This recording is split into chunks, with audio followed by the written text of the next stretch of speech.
John Locke ele entendia que o ser humano ele tem três, entre todos os direitos, ele entendia que existiam três direitos naturais. O primeiro direito natural é o direito à vida. Esse é o direito mais importante, que permeia o nosso ordenamento jurídico, inclusive. O segundo direito natural, para Locke, é o direito da liberdade. Vida, liberdade e direito à propriedade. Para que esses direitos eles se mantenham, foi preciso que se criar duas instituições, a sociedade civil e o Estado. Então, os seres eles constituem um contrato e eles estabelecem que o Estado ele tem que garantir e defender esses direitos naturais.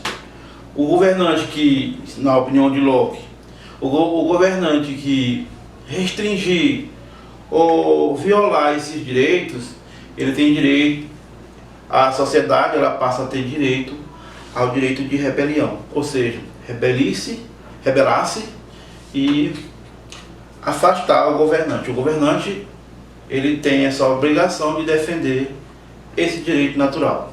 Isso na opinião do John Locke, ou John Locke, como queira. Então, influenciado pelos pensadores do século XVII, os intelectuais iluministas promoveram uma verdadeira revolução. Empenhados em transformar o mundo em que viviam, eles defendiam a supremacia da razão, da inteligência, da crítica e lutavam contra o misticismo, a fé e grande parte das regras que sustentavam a sociedade absolutista. Baseado nisso, conclui-se que os iluministas opunham-se da origem divina do poder dos reis, maior participação popular nas decisões políticas, atacavam as ideias mercantilistas e da intervenção do Estado na economia.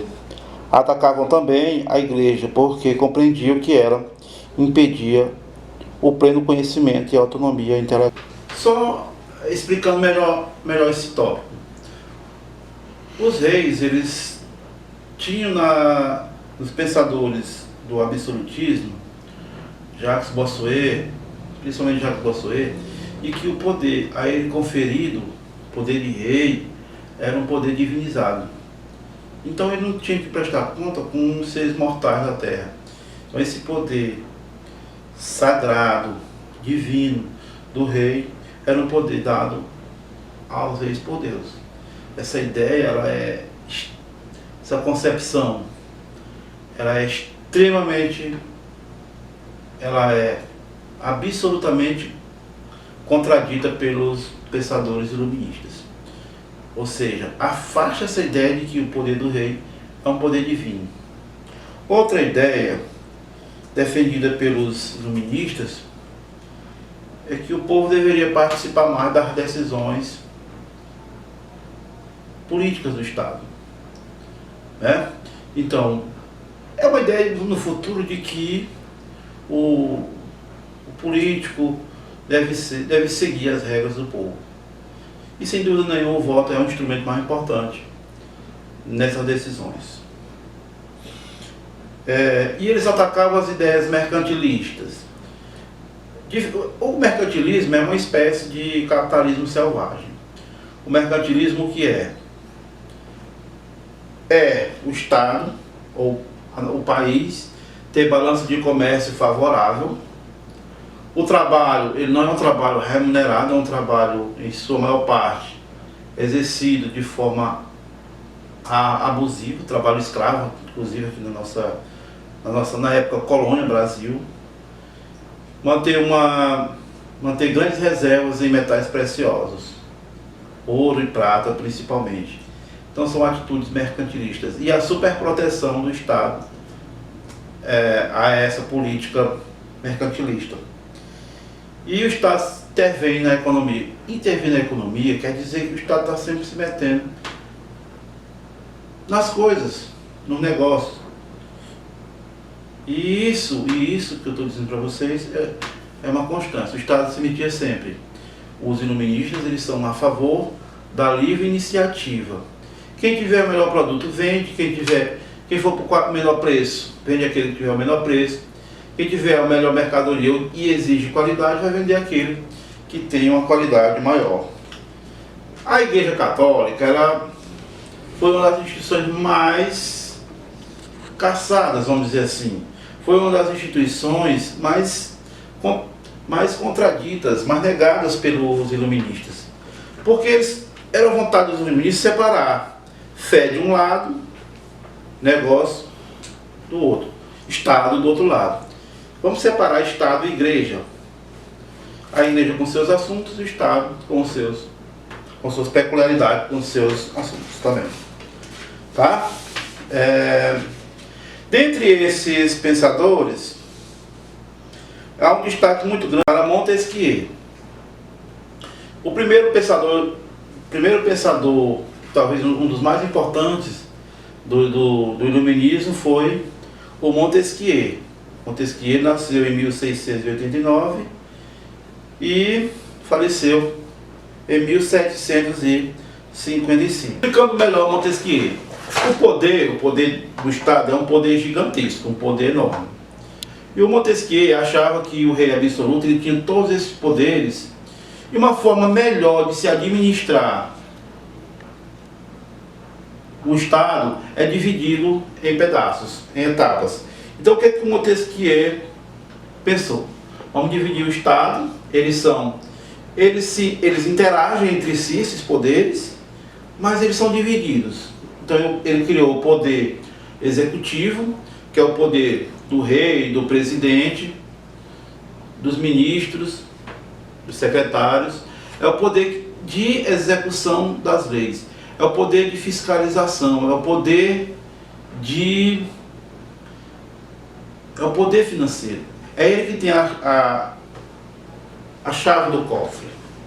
Então é através dele que existe toda a manutenção de uma burocracia estatal. É ele que mantém, na maioria dos casos, essa burocracia. Então o poder executivo, eu poderia dizer para vocês que ele executa as leis.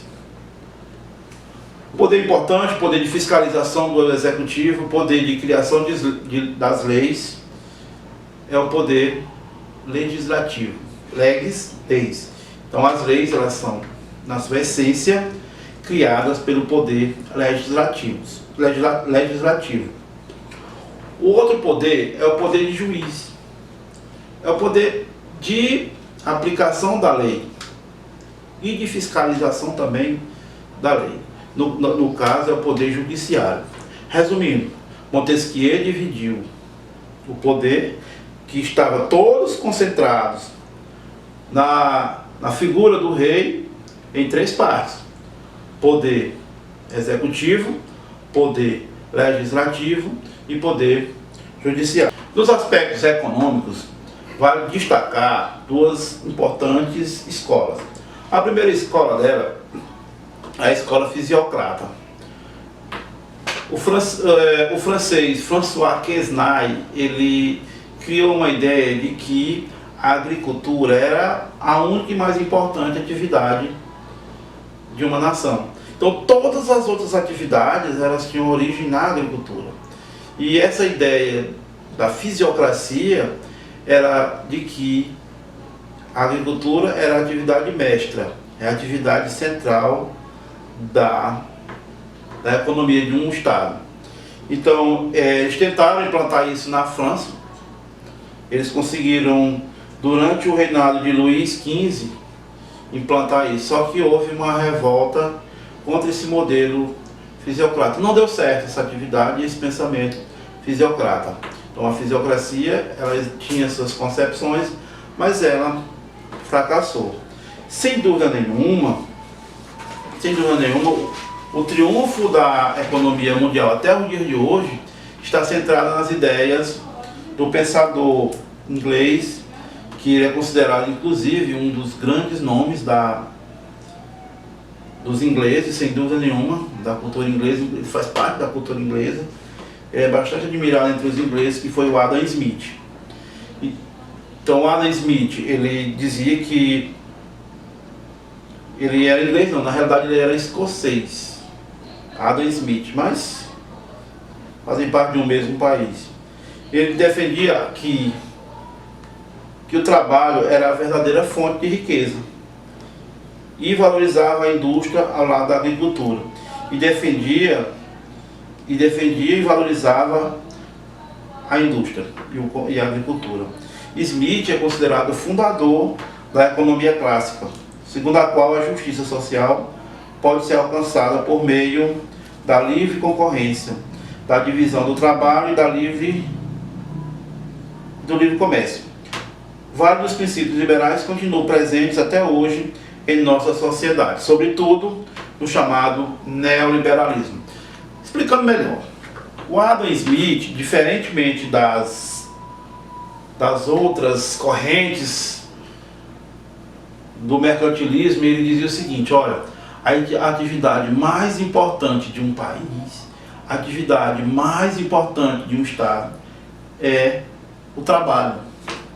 Então, se você vende o seu trabalho, se você vende a sua mão de obra, você vai receber salário. Agora não, as coisas mudaram. Perceberam como isso?